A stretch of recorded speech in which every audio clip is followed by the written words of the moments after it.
We now discuss some popular hardware Trojan detection methods.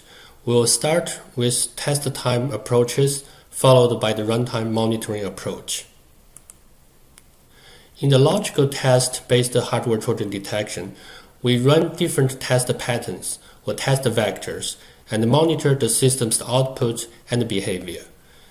If the system had hardware Trojan, when the Trojan is activated, its malicious behavior or malicious payload will be observed and then it can be caught.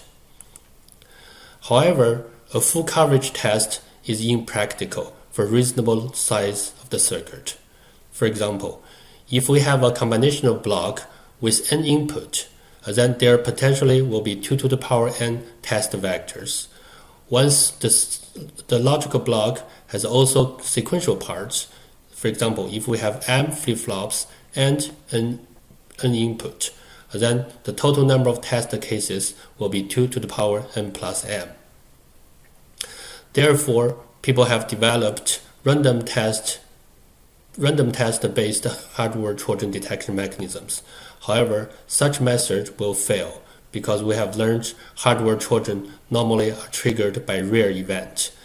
When you do a random selection, these rare test vectors may not get selected.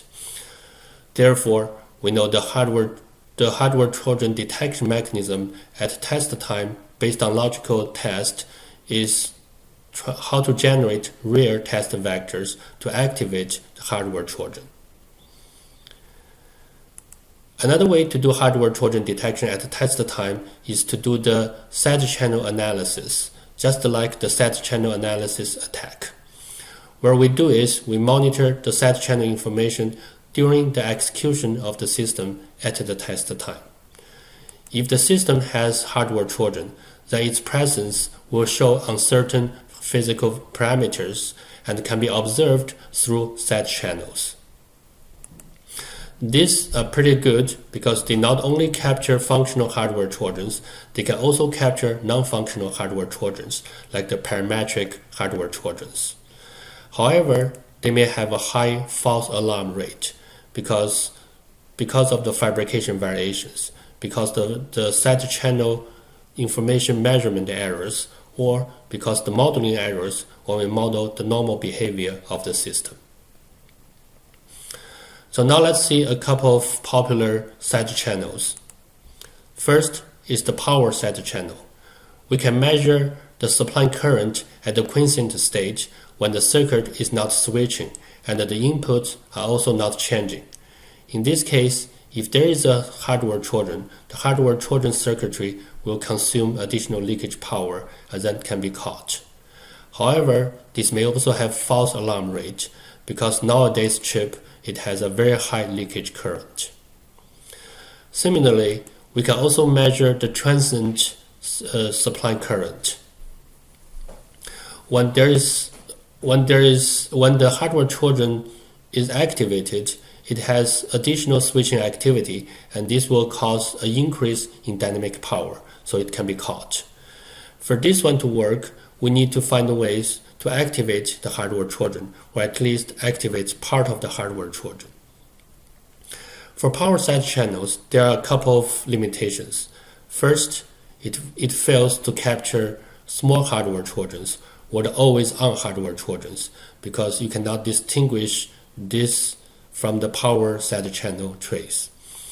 And also they are very sensitive to noise, to errors, and also to fabrication variations. Another side channel is the timing channel, where we know that hardware Trojan can change the delay of a pass. For example, in the case of kill switch, the added logical gate will make the pass longer. In the parametric hardware Trojans, the change of the wire or the change of the transistors may change the delay as well. So the limitation of pass delay-based hardware Trojan detection mechanism is not all the passes we can measure their delay. For us to measure the delay of a pass, we need to be able to observe or to see both the starting gate and the ending gate of the pass. And also the pass delay measurement will be very sensitive to fabrication variation and other noises. And similar to side channel analysis attack, we can also capture hardware trojans from the EM emissions. So when the circuit has hardware trojan and the trojan got activated, the additional switching will produce EM trace which can be captured and then used to detect hardware trojan. So here is a short summary of the two major test time approaches. In the first logical test-based approach, these are good to capture small hardware trojans. They are also very robust and the noise and the fabrication variations. However, they cannot handle large hardware trojans, mainly because of the large space of test vectors. And also it is very hard to generate the test pattern or test vectors that can activate hardware trojans. On the other side, the side channel analysis-based approaches, they are good to capture large hardware trojans because this may introduce large variation in the power trace or current trace. They can also handle non-functional hardware trojans like the parametric hardware trojans. However, these are all sensitive to noise and fabrication variations because of measurement of the side channel information. And also, they cannot detect small hardware trojans because the small hardware trojan, their contribution to side channel information may not be significant enough. In addition to test time hardware trojan detection, we can also capture or catch hardware trojans at runtime. The basic idea is simply to monitor the execution of the system at real time. If the system has hardware trojan and the trojan get activated, then we can find the malicious behavior. However, in this case, most likely there will be a interrupt mechanism coupled with the runtime monitoring system. Once the hardware trojan is detected, the interrupted mechanisms will stop the execution to protect the system. As we know that at test time, we cannot detect all the hardware trojans with 100% guarantee. Therefore, runtime monitoring is a very good complementary approach to test time approaches. However, for us to do runtime monitoring, we do need monitoring units, and these units will take resources like power or CPU time, and that they can cause performance overhead. Another feature about runtime monitoring is once we know what type of hardware trojan we are looking for, and then this runtime monitoring approach can be very effective because we have a target to monitor. We know what is the expected malicious behavior. Finally, let's see a few examples about hardware trojan detection. So first, let's consider the parametric hardware trojans. These are the trojans that are not change the functionality of the system. Therefore, the logical test with runtime monitoring may not be able to detect these parametric hardware trojans. However, since they change the physical parameters of the circuits, in particular the wires or the transistors with the logical gates, so this will leave some trace in the power or the delay side channel. So the side channel analysis-based detection can find the parametric hardware trojans. And a big trojan. So for a big trojan, depends on whether they change the functionality or not, we may be able to detect it using the logical test. However, it may not be easy because when we have a big hardware trojan, it may not be easy to exhaustively search all the test patterns.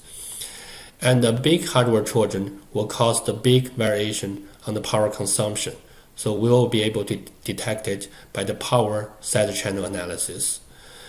For the path delay based detection mechanism, depends on whether the big hardware trojan is on the path or not, or whether that path can be measured or not. We can either detect it or we may not be able to detect it.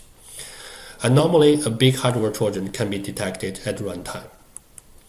On the other hand, a small hardware Trojan, this is very good for the logical test-based approach to detect it at test time. It is also very good for delay-based side channel analysis, because for the small ones, the path delay, the number of paths may be limited.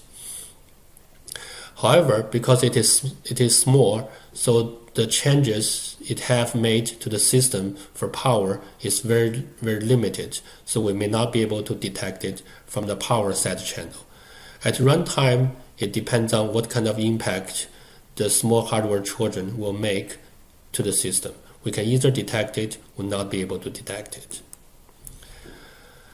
Remember, a tight hardware Trojan is the one that clustered at one spot on the chip. So this is something similar to a big hardware Trojan. So we will be able to detect it through the power side channel. We can also normally detect it by the delay side channel, because this is a large unit. And it depends on the payload of the hardware Trojan. The runtime monitoring approach may be able to detect it or may not be able to detect it. And normally, the logical test-based approach can detect such hardware Trojan, because we have a large block here, and there are certain approaches to generate test patterns to test this large block.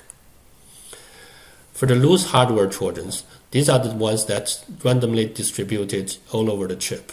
So this one may not be able to be detected by power side channels, because each of these is a small hardware Trojan.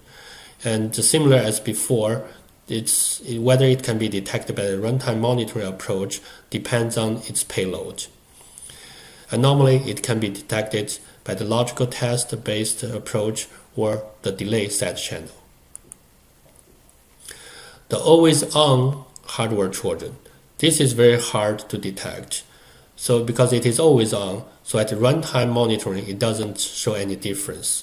And also it is always on, so the power trace doesn't show any difference. And as we mentioned, some of the always-on hardware Trojans, they don't change the functionality of the system. So logical test may not be able to find it.